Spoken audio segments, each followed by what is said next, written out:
नमस्कार सभी विद्यार्थियों को।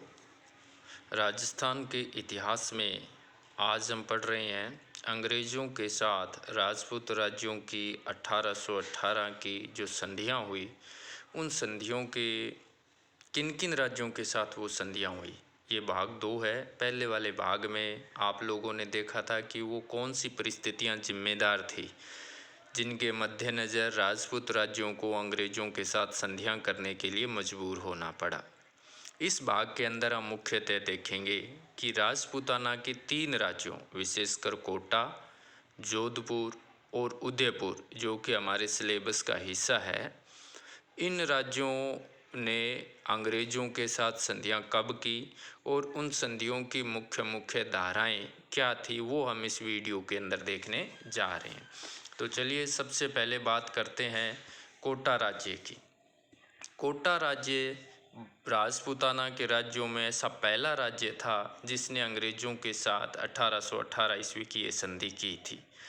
कोटा और ईस्ट इंडिया कंपनी के मध्य 26 दिसंबर 1817 ईस्वी को ये संधि हुई।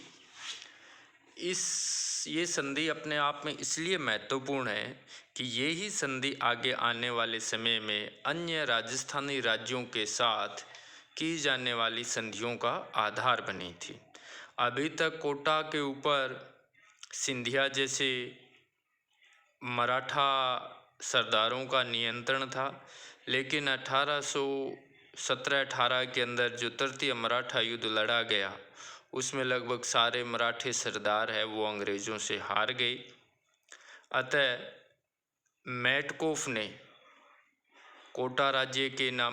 को कोटा राज्य के नाम पत्र मिला और तब सबसे पहले जालिम सिंह ने कोटा के प्रतिनिधि को दिल्ली भेजा, जिसने मेटकोफ के साथ बातचीत करके एक संधि का आधार बनाया। इस संधि की मुख्य रूप से 10 धाराएं थी। इनके बारे में अभी हम देख लेते हैं कि ये धाराएं कौन कौन सी थी। तो सबसे पहले थी कि ब्रिटिश सरकार और कोटा राज्य के बीच मैत्री और सद्भावना सदैव बनी रहेगी। दूसरी धारा थी एक पक्ष का मित्र व शत्रु दूसरे का भी मित्र और शत्रु समझा जाएगा। नंबर 3, ब्रिटिश सरकार कोटा राज्य को अपने संरक्षण में लेना स्वीकार कर उसकी सुरक्षा का वचन देती है। चौथी धारा थी कोटा महाराव तथा उसके उत्तराधिकारी सदैव ब्रिटिश सरकार की अधीनता में रहते हुए ब्रिटिश सरकार को सहयोग देते रहेंगे। नंबर 5, ब्रिटिश सरकार की बिना अनुमति के कोटा राज्य किसी अन्य शक्ति से न तो संधि करेगा और न ही मैत्री रखेगा। नंबर 6, महाराव तथा उसके उत्तराधिकारी किसी अन्य राज्य पर आक्रमण नहीं करेंगे और यदि किसी राज्य से कोई विवाद होगा तो उसे ब्रिटिश सरकार की मध्यस्थता से निपटाया जाएगा। 7 नंबर शर्त थी कि कोटा राज्य अब तक मराठों को जो खिराज दे रहा है वह अब ब्रिटिश सरकार को देगा। इस संधि की 8वीं धारा थी कि ब्रिटिश सरकार के अतिरिक्त कोई अन्य शक्ति कोटा से खिराज का दावा नहीं करेगी। 9 नंबर, ब्रिटिश सरकार की मांग पर कोटा राज्य अपनी सामर्थ्य के अनुसार सैनिक सहायता देगा। और इस संधि की जो लास्ट धारा थी वो थी महाराज तथा उसके उत्तराधिकारी अपने राज्य के पूर्णतः शासक बने रहेंगे और ब्रिटिश सरकार उनके राज्य में किसी भी प्रकार का हस्तक्षेप नहीं करेगी। तो ये कोटा राज्य के साथ की गई संधियां थी जिनकी मुख्य मुख्य धाराएं थी और इसी को आधार बनाते हुए आगामी समय में अन्य राजपूत राज्यों के साथ ब्रिटिश सरकार के द्वारा संधियां की गई। अब हम अगला टॉपिक लेते हैं जोधपुर राज्य के साथ संधि।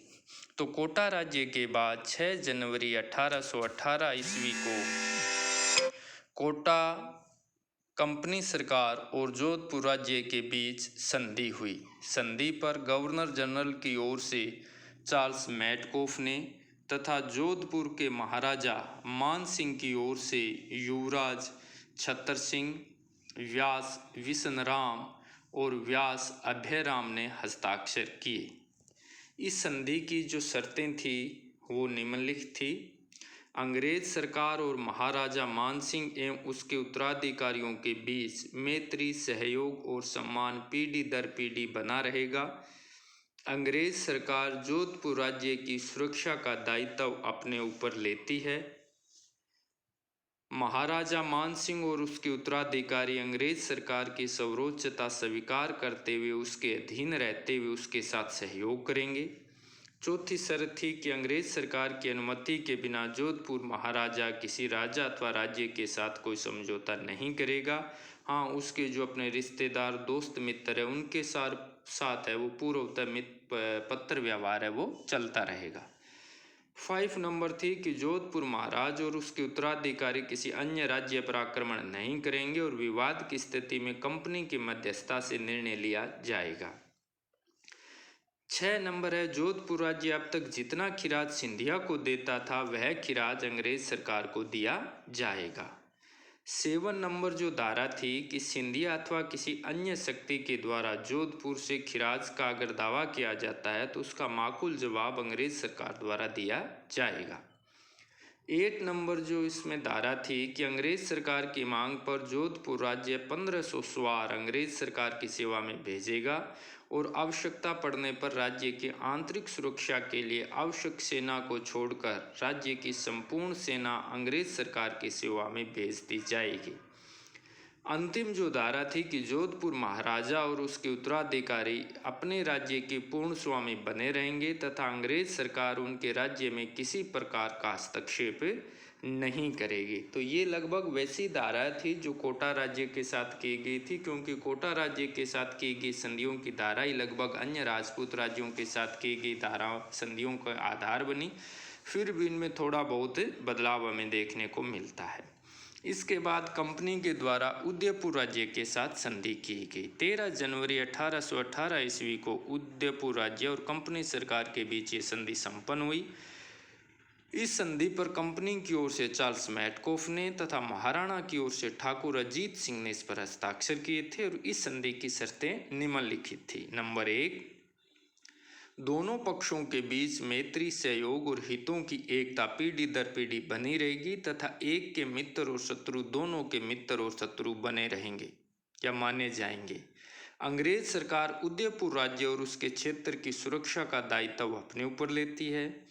तीसरी धारा थी कि उदयपुर के महाराणा अंग्रेजों की सर्वोच्चता स्वीकार करते हैं, उनकी अधीनता स्वीकार करते हैं, आवश्यकता पड़ने पर उनके सहयोग करेंगे और दूसरे राज्यों के साथ कोई संबंध नहीं बनाकर रखेंगे। ये तीसरी धारा थी। चौथी जो धारा है वो कहती थी कि उदयपुर के महाराणा अंग्रेज सरकार की जानकारी और स्वीकृति के बिना किसी राजा अथवा राज्य के साथ समझौता नहीं करेंगे, किंतु उनके जो मित्र या रिश्तेदार है उनके साथ उनका मैत्रीपूर्ण पत्र व्यवहार है वो पूर्ववत जारी रहेगा। उदयपुर के महाराणा किसी अन्य राज्य पर आक्रमण नहीं करेंगे और अगर किसी अन्य राज्य के साथ विवाद होता है तो विवाद की मध्यस्थता अंग्रेज सरकार के समक्ष प्रस्तुत की जाएगी।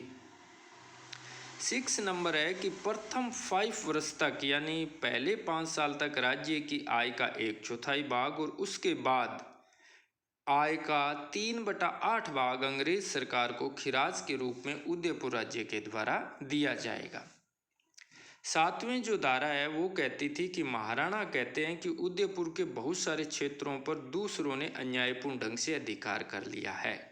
कंपनी ने कहा कि अगर ये बात सही मालूम होगी तो ब्रिटिश सरकार इस संबंध में कार्रवाई करेगी और अगर ये सही नहीं होगी तो ब्रिटिश सरकार से इसका कोई लेना देना नहीं है, और अगर सही होने पर ब्रिटिश सरकार कार्रवाई करेगी तो ब्रिटिश सरकार के सहयोग से जो भी क्षेत्र उदयपुर राज्य को वापस मिलेंगे उस क्षेत्र की आय का भी 3/8 भाग प्रतिवर्ष ब्रिटिश सरकार को दिया जाएगा। 8 नंबर धारा थी कि आवश्यकता पड़ने पर उदयपुर राज्य अपनी सामर्थ्य के अनुसार ब्रिटिश सरकार को सैनिक सहयोग देगा। और 9 नंबर है कि उदयपुर के महाराणा सदैव अपने राज्य के पूर्ण शासक बने रहेंगे और उस राज्य में ब्रिटिश सरकार किसी प्रकार का हस्तक्षेप नहीं करेगी। तो इस तरह से कंपनी के द्वारा इन 3 राज्यों के साथ निम्नलिखित शर्तों के ऊपर संधियां की गई। अब अन्य राज्यों के साथ भी संधियां की गई और देखते ही देखते सभी राज्य सिर्फ एक सिरोही को छोड़ करके अंग्रेजों के साथ संधियां कर ली, क्योंकि सिरोही के ऊपर जोधपुर राज्य अपना कानूनी अधिकार मानता था। इसलिए सिरोही के साथ बाद में यानी अंतिम जो राज्य था जिसने अंग्रेजों के साथ संधि की वो था सिरोही, जिसके साथ 1823 ईस्वी के अंदर ये संधि हुई थी। यानी प्रथम राज्य, कई बार कॉम्पिटिटिव एग्जाम में पूछा जाता है कि वह प्रथम राज्य जिसने अंग्रेजों के साथ संधि की तो वो कोटा था, और अंतिम राज्य जिसने अंग्रेजों के साथ संधि की वो सिरोही था। आगामी वीडियो में हम इसी के पार्ट को आगे पढ़ेंगे और उसमें देखेंगे कि ये जो संधियां हुई, इन संधियों के क्या कुछ परिणाम निकले या राजपूत राज्यों के ऊपर इसके क्या प्रभाव पड़े, वो हम अगले वीडियो में देखें। Thank you.